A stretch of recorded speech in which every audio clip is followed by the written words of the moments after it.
merupakan salah satu peristiwa penting dalam perjalanan keislaman Nabi Muhammad Sallallahu Alaihi Wasallam. Isra Mi'raj yang diperingati 27 Rajab merupakan perjalanan spiritual Nabi Muhammad Sallallahu Alaihi Wasallam, yaitu dilakukannya perjalanan dari Masjidil Haram ke Masjidil Aqsa di Palestina hingga dari langit ketujuh atau Sidratul Muntaha. Jika biasanya wahyu untuk Nabi Muhammad disampaikan melalui perantara malaikat Jibril, kali ini Allah memberikan perintahnya langsung.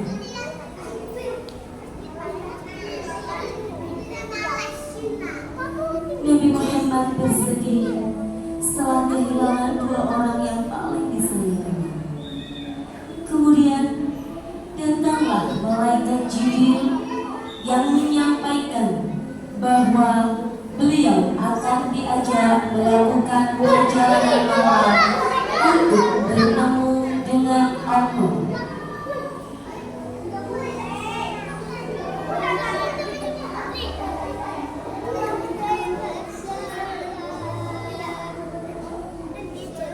Malaikat Jibril masuk menemui Nabi Muhammad dan menyampaikan pesan dari Allah. Sebelum bertemu dengan Allah, malaikat Jibril membersihkan hati Rasulullah dengan membelah dadanya. Dibersihkan dan disucikan dengan air Zam-Zam untuk mengantar Rasulullah melakukan perjalanan. Malaikat Jibril memanggil kendaraan dari surga yang diberi nama Buraq.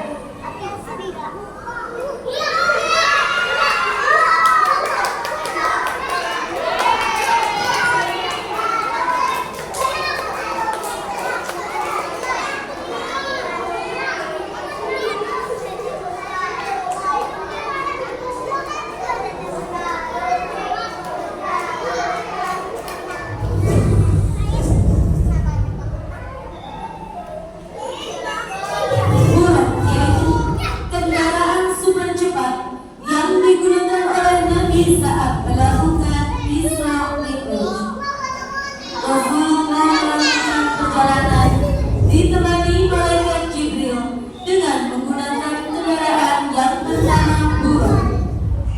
Saat sampai di Masjidil Aqsa, Nabi melakukan sholat 2 rakaat dan menjadi imam, di mana makmumnya adalah para nabi dan malaikat Allah.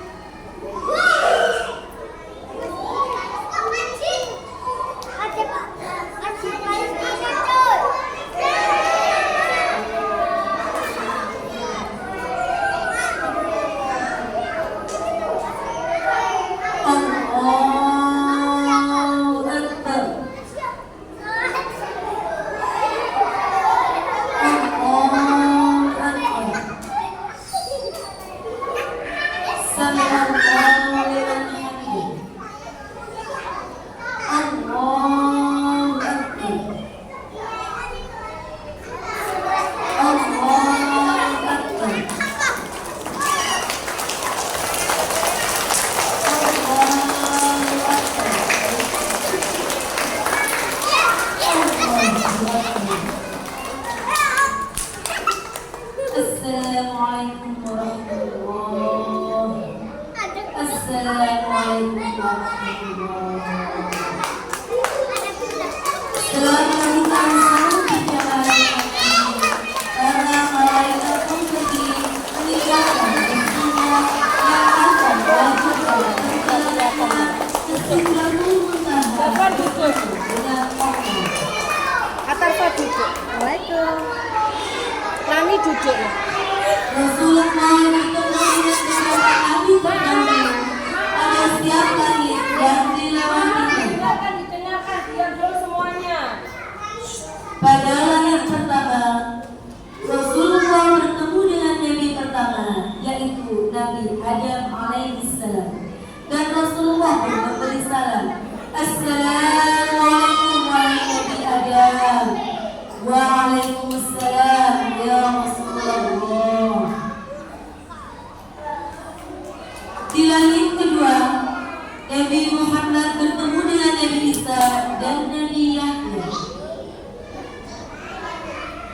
Dan Rasulullah juga akan memberikan salam kepada Nabi Isa dan Nabi Yahya. Assalamualaikum Nabi Isa dan Nabi Yahya. Waalaikumsalam Muhammad ya Habibullah. Perjalanan Rasulullah berlanjut ke langit ketiga dan bertemu dengan Nabi Yusuf alaihissalam, Nabi yang sangat rupawan, Nabi yang sangat tampan di antara para nabi.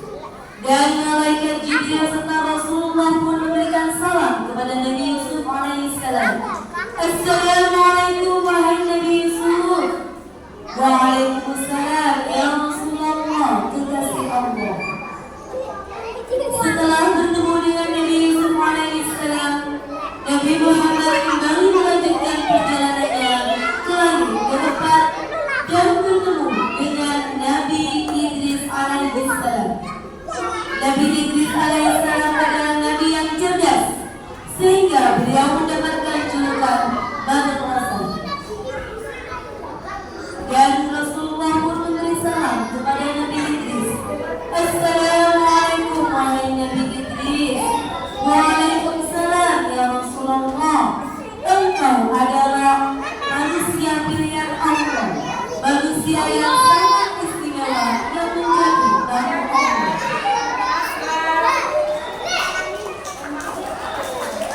Kemudian di langit kelima, Rasulullah bertemu dengan Nabi Harun. Dan Rasulullah pun menyapa dengan ucapan salam. Assalamualaikum wahai Nabi Harun.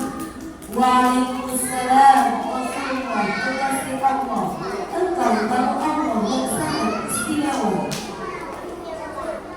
Jika sebelumnya pertemuan Nabi Muhammad dengan para nabi terdahulu diberi kebahagiaan, hal berbeda justru terlihat saat bertemu dengan Nabi Musa alaihissalam. Kesedihan Nabi Musa saat bertemu dengan Rasulullah terjadi pada langit keenam. Nabi Musa menangis saat Nabi Muhammad tidak melanjutkan perjalanannya ke langit ketujuh. Dan Rasulullah pun memberikan salam kepada Nabi Musa alaihissalam. Assalamualaikum wahai Nabi Musa. Waalaikumsalam wahai Nabi utusan Allah yang sangat mulia. Nabi Musa dikisahkan menangis karena melihat sosok Nabi Muhammad yang jauh lebih muda, namun memiliki jumlah umat yang lebih banyak masuk surga dibandingkan dengan umatnya. Perjalanan terakhir Nabi Muhammad sallallahu alaihi wasallam ke langit ketujuh bertemu dengan sahabat Allah, bapaknya para nabi, yaitu Nabi Ibrahim alaihissalam. Sewaktu bertemu dengan Nabi Ibrahim, beliau sedang menyandarkan punggungnya ke Baitul Ma'mur, yaitu suatu tempat yang disediakan Allah kepada para malaikat. Dan Nabi Ibrahim berkata, katakan kepada umatku wahai Muhammad bahwa surga dan neraka benar-benar ada dan nyata. Dan Rasulullah pun berkaitan dengan mengucapkan salam. Terima kasih wahai Nabi Ibrahim. Assalamualaikum. Waalaikumsalam.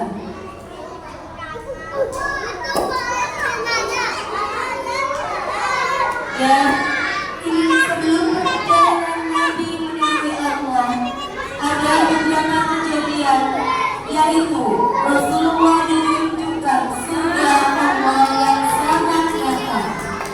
Inilah salah satu contoh anak yang akan masuk surga.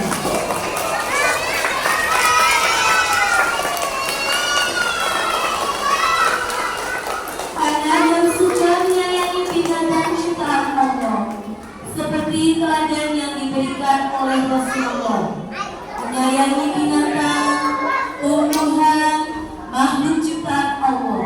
Karena niscaya barang siapa yang melakukan kebaikan akan dibalas kebaikan pula dari orang-orang di sekelilingnya,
kemampuan umat-umatku. Wahai Nabi Muhammad, tidakkah kau pikirkan umat-umatmu itu terlalu kecil? Dia terlalu berat untuk melakukan sholat 50 waktu. Kasihan umat-umatmu. Mintalah keringanan kepada Allah. Allah Maha Pengasih lagi Maha Penyayang. Pasti Allah akan mengabulkan keinginanmu, karena Allah adalah Maha Suci. Lalu Rasulullah pun naik ke langit ketujuh untuk meminta keringanan pada Allah, sehingga perintah sholat dirinya menjadi 5 waktu dalam sehari. Sejak saat itulah umat muslim harus melakukan sholat wajib 5 waktu, yaitu subuh, zuhur, asyar, maghrib, dan isya.